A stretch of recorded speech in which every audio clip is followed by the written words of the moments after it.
Leo ni aje?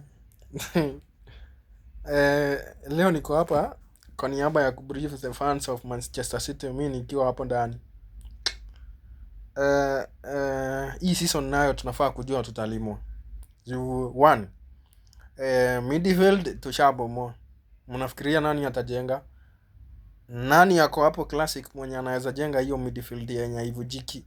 Mnajua kuwin ama kulose game ina depend na midfield. Juu midfield wana connected na defense na attacking.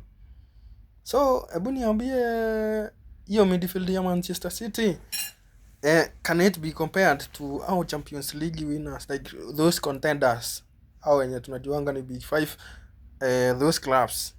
Bana, muliona venye tulifanywa na Arsenal. Na bear in your mind that hizo game friendly zote zenye Arsenal ilicheza hii pre-season, bro, Arsenal ilikuwa ina struggle. Wacha ikafikia kwa hiyo game ya Manchester City, ikakaa ni kama inapiga walkover, goal after goal, yani oh my god.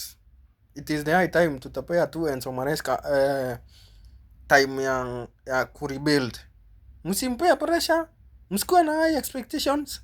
Juu hii season nayo ni mbaya. Tutakuwa okay, hii season tutakuwa tunapigania Champions League, like to play Champions League. Tucheze tu, tukiqualify Champions League, well and good, we can build from that. But sasa mambo ya kuwin Premier League, mambo ya kuwin sijui tunaweza, hii nayo ninawabia tu genuinely, wenye wata comply nayo wa comply, wenye wanasikia ni kama mimi naongea vibaya ama I'm a bit biased, tungoje tuone, we wait and see.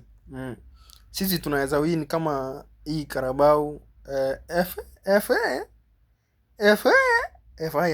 I doubt FA sijui kama tuta okay, but sijui, but Premier League sahau, Champions League sahau, FA I doubt, Carabao we can.